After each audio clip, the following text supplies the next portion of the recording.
Hey guys, welcome back to the channel. I've got a new deck profile for you guys. This time it's with MEMENTO FIENDSMITH. I just picked up this deck pretty recently based on some recommendations from friends. It ended up playing really well. I've played this at about 3 events total now. 2 locals and a case tournament. The second locals I went to with this deck I got first. And then the case tournament I ended up getting 4th place. Definitely could have played a little better, but yeah, this deck is really strong, even post ban list, and I'm excited to still keep playing it. So I'll go ahead and show off the deck real quick, and then go ahead and explain what some of the cards do, because not everyone's familiar with them. So let's go ahead and just show off all of the starters here. So it's the 3 Darkblade, 1 Rhoda, 2 Anguish, 3 Tatsu no Toshigo, Goblin, and then 1 for 1. So these are all 1-card starters in the deck, which is really strong. I'm playing 44 cards here. So still have a really high chance to see starters. I'm playing 44 just for the high hand trap count. 2 of this just because it's kind of the inferior normal in comparison to Darkblade, especially going second. Because this you can use the first effect of Darkblade to kind of bait out interruption from the opponent, and then revive this later to still go and use the effect as a starter. Speaking of what they do as a starter, Darkblade. On summon, you can discard any memento card and then destroy a spell or trap the opponent controls, and then during the main phase you can destroy a memento monster you control and then summon a level 3 or lower from your deck. None of the destruction effects on these guys target, so you don't have to specifically destroy Darkblade, and you choose on resolution. So if Darkblade leaves the field and you summon another memento, you can destroy that one, the effect still resolves. So that's pretty cool. That comes up for playing through interruption, especially targeting interruption. And then the card you usually get off Darkblade is the Anguish. This one on summon as any memento monster. And then during your main phase, you can target 1 level 2 or lower memento in your graveyard, destroy a memento, and then special summon that monster. Again, a 1-card starter, not as great as Darkblade. Plays through interruptions a little bit worse, but regardless, still a great card. I like to keep this in the graveyard because it also gives you some great follow-up plays during the opponent's turn. Either gives you follow-up or it gives you interruption, which is really solid. So that's that. And then the hand trap magnet is the 3 Tatsu no Toshigo. This one you can special summon if you control no monsters or only face-up memento monsters. The only face-up monsters you control are mementos. So if you control a face-down monster, you can actually still special summon this, but you got to control nothing or only face-up mementos. Besides that, the on-field effect is that you can destroy a memento monster you control and then send monsters whose total level equal the one you just destroyed. So this, I can send ones whose total level equal 5. So like, for example, I can send Darkblade plus a level 1, or Anguish plus a level 2, or Anguish plus like 2 level 1s. And also, you don't have to specifically destroy this, like I mentioned before. So you can destroy Darkblade or Anguish. Obviously, you get less sends. This is the big value one, but regardless, like I said, if you get rid of this, summon another memento, destroy that, you still get the send, so that's pretty handy. And then this is technically still a starter. Not really the best one, because I don't like normal summoning this, hence the 1 for 1. But Goblin is still a starter.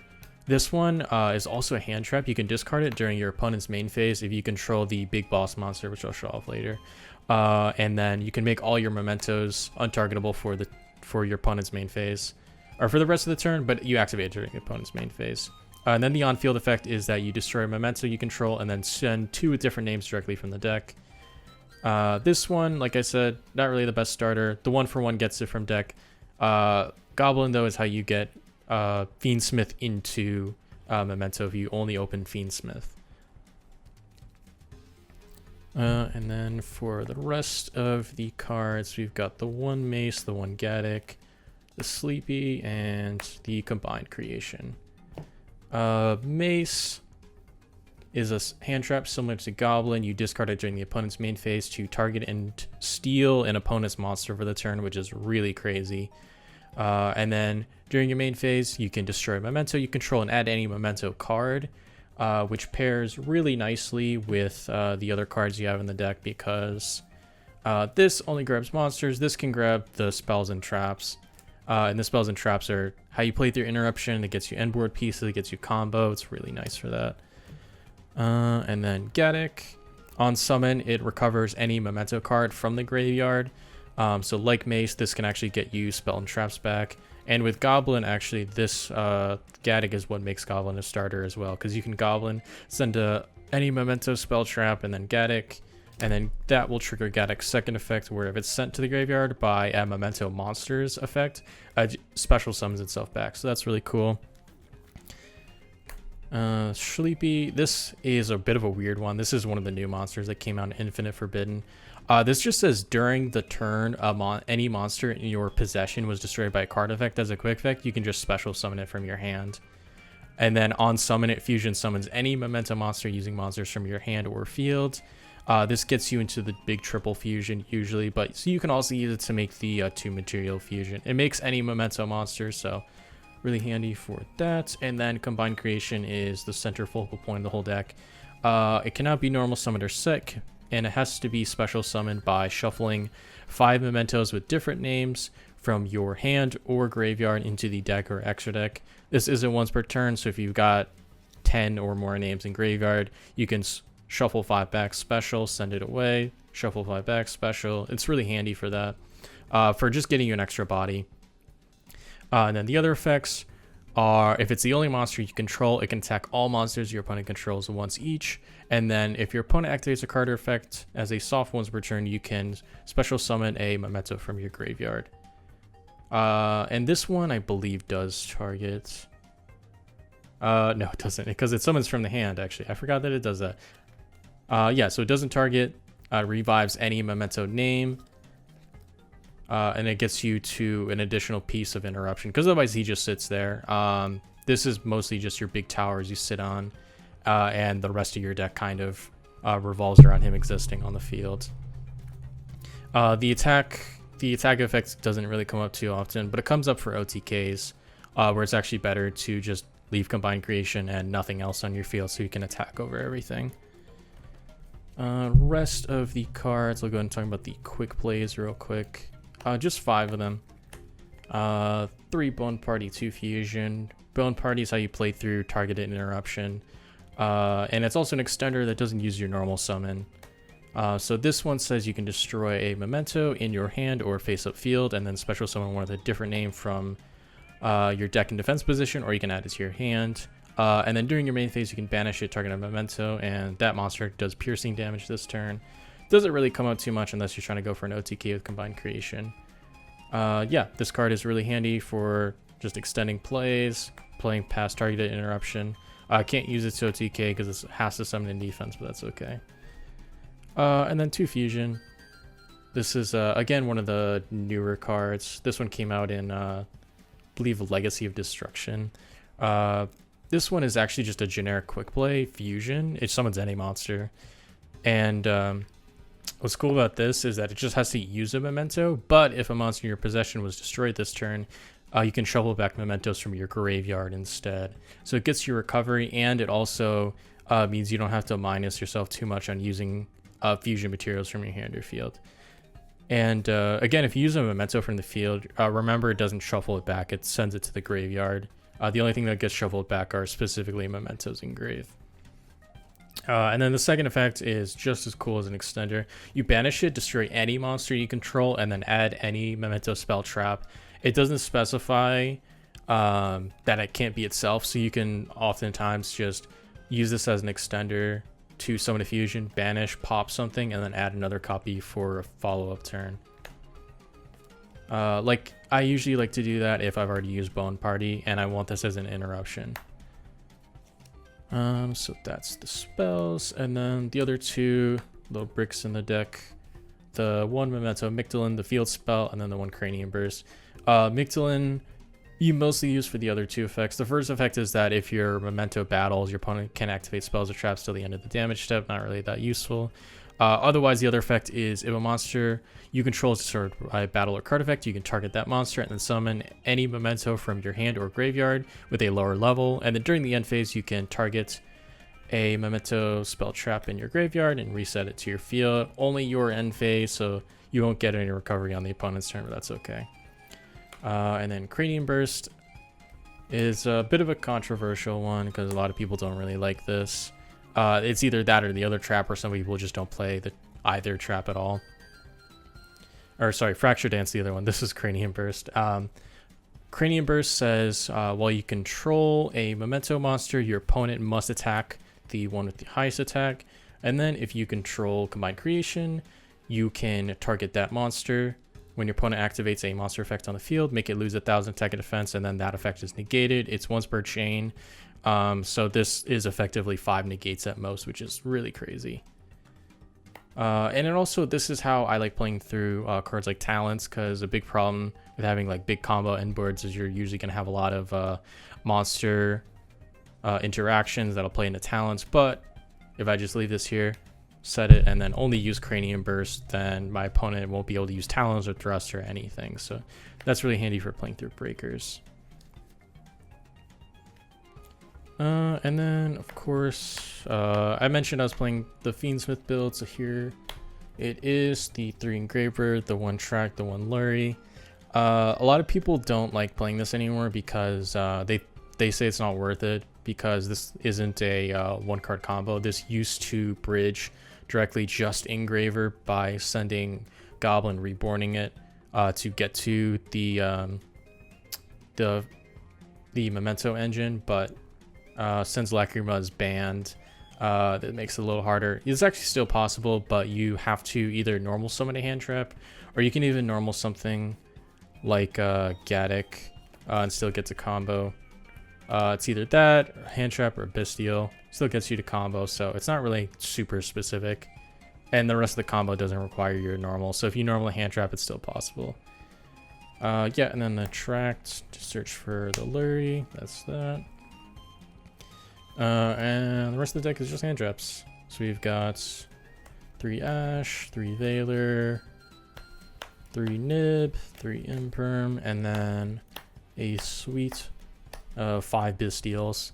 These are all pretty solid. I think Nib is actually the one I've been thinking about cutting the most. I've been looking at other people's deck profiles just for the format in general, and a lot of people have been saying that the decks that they've been siding this into play through it, or they put up a negate beforehand, and I've kind of noticed that myself, especially when I play at locals. A lot of people are playing like weirder stuff that like doesn't summon 5 at all, or they set up a negate easily, so then this card gets sided out like almost immediately. Still might keep this in. I might try Ogre or something, or even Phantasme. 5 Bestials are nice. My locals again is like kind of iffy on if they play meta. Some people still play stuff that like plays into the Bestials, so granted they're still good. And then also these both just generate bodies, so if you have these two by your opponent's end phase, when you go second, this just sets up Fiendsmith engine without using your normal summon at all. So I really like them for that. Extra deck, let's go ahead and go over that real quick. I'll just go ahead and go over the 2 Memento monsters in the extra deck here. So the 2 combined, this is Creation King, sorry. And then the Twin Dragon. Creation King is the newest one from Info, and this one is a triple fusion, requires 3 Mementos. And when it's fusion summoned, you send 3 Memento cards with different names from your deck or extra deck to the graveyard. That's what the second copy is actually for. And then as a quick effect, you can target any number of Memento monsters you control, and then an equal number of cards your opponent controls, and then destroy all of them. And the final effect is that you banish it from your graveyard, and then you can search for Memento Migdalin, which is the field spell. And this also means I can just play 1 copy of this, which is super nice. In the past, you had to play multiples of this since it wasn't searchable really much otherwise. So this is great. I like to leave this in the graveyard during the opponent's turn, as during my end phase, I'll leave that in the graveyard. And then my opponent activates an effect, bring back the Creation King. Creation King pops either itself or another Memento I control. I usually like to leave this on field to keep the Cranium Burst live. This will get destroyed, and then Migdalin will get the trigger to revive 1 from my graveyard. And then I can keep going from there during my opponent's turn. So that's that. Really handy. 3k attack is nothing to scoff at. So this plus this is automatically game on board. Just really handy. And then the Twin Dragon. This one is one of the only cards that can destroy a monster in your hand, which is kind of a problem because you don't like opening too many of the unique memento names. This one only requires 2, and then on fusion, it will destroy any memento monster in your hand or face-up field, and then add 2 with different names. And then if it's destroyed and sent to the graveyard, you can special summon 1 memento monster with a lower level than Twin Dragon, so this is going to be a level 7 or lower. I like this because this is actually how I get to Mace plus another name during my opponent's turn, because the big play that you do is Mictlan will go ahead and revive the Anguish, and then Anguish can go ahead and add the Sleepy to hand, and then Sleepy special, Sleepy fuses these 2 away for him, and then adds I like to go just Mace and Goblin. Doesn't really matter what the second name is, but definitely Mace for the steal. Then this will go and revive itself, and then if I have the fusion in graveyard, then I can, or if I have the quick play fusion, then I can discard Mace, steal something, and then go for a Guardian Chimera using the opponent's monster, Anguish, and then the Goblin. So that's what those do. Other fusions, these are just for the Fiendsmith stuff, not too much to say about them. Aerial Eater sends Goblin, banishes 2 Fiendsmiths to revive itself. Necroquip is needed for the Fiendsmith combo, and then Desiree is a great end board piece. And it outs board breakers, which this deck can kind of struggle with a little bit. Guardian Chimera, speaking of, this card's crazy. Don't really get to play this card too much, so it's really awesome to resolve. And then Xyz are M7. This one will detach Engraver and then add that Engraver back to my hand so I can discard it, get the Lurie, discard Lurie, and then that will let me fuse into the Desiree, because otherwise I can only just make the Caesar off of Fiendsmith engine. And then Zeus, this one's a little weird because this deck doesn't normally make these monsters, but it's been coming up like once or twice. Once that I steal a monster, like I stole a Bahamut Shark, attacked with it, and then made Zeus in main phase 2 because I was under deck lockdown, and then past my opponent, they couldn't play, end phase, wiped the field play. Or there was against one of my opponents, I used M7 because I got hand trapped like 3 times. Made M7, tried to add back follow-up. I got hand trapped on this, attacked, and then they weren't expecting Zeus, so I just made phase 2 Zeus, and then I won the game from there. Those Xyz, and then Lynx. Of course, the Fiendsmith stuff. Nothing crazy here. Requiem, Sequence, Closed Heaven. Not too much to say about those. Cross Sheep is used only in like 2 lines, really. But this is what Reborn's Goblin. When you make it using Aerial Eater plus Sequence, and then Aerial Eater specials, Cross Sheep specials, the Goblin back from grave. It also comes up for, I think it's a line that's like any Memento plus Bone Party. And then SP is going to be part of my end board, and it gives me some nib insulation, because usually what I like to do is I go half of my combo, climb into Fiendsmith stuff, summon another body, use Sequence plus that for SP.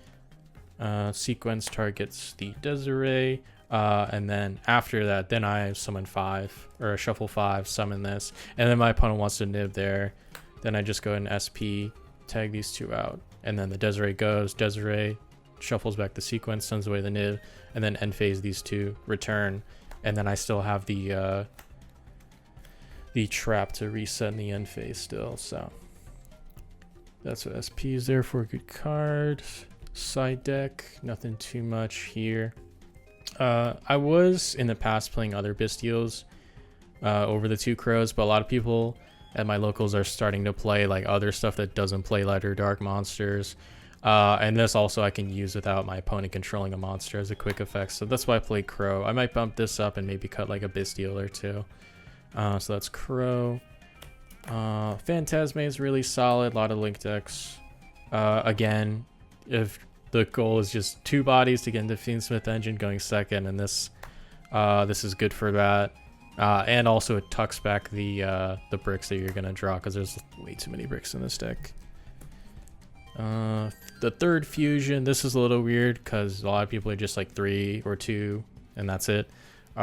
Citing the third one depends on the matchup because there's some decks that lose really heavily to spot removal, or I even kind of side this in going second just because again, to make the Guardian Chimera and to play through targeted interaction on some of my monsters. So that's what the third fusion is there for.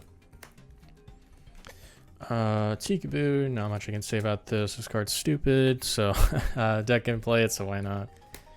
Agave Dragon, this one's the time card. I only summoned this once, and I probably could have won the game without time, so I might not cut this, but this deck takes a while to play, and especially since I'm fairly newer to the deck, then I end up going into time a little more often than I expect, so I might cut this in the future, the more familiar I get with the deck. 3 triple tech, insane board breaker, insane card.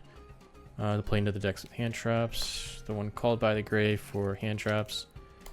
And then 3 cosmic. I just wanted extra insurance. I was playing before without any sided spell trap removal, just because you have stuff like the fusion to destroy speller traps, you have Dark Blade to immediately force them out, you have Guardian Chimera, so on and so forth.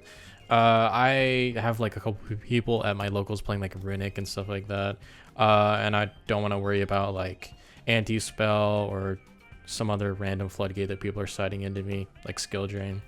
So just having the 3 cosmic to take care of them, regardless of stuff like Dark Blade resolving. That's what those are for, and yeah, that's it. Just wanted to make like a little bit of a shorter video. I will probably be making some more in-depth ones in the future on either this deck or just other decks in general. And yeah, that's pretty much about it. If you guys have any questions on this deck, definitely you can ask me in the comments, but I highly recommend checking out the Memento Discord. That's kind of where I got a lot of my info from. Really helpful people there. And yeah, shout out all of them there. Shout out all my friends who told me to pick up this deck. And yeah, I'll see you guys next time. So thanks for watching.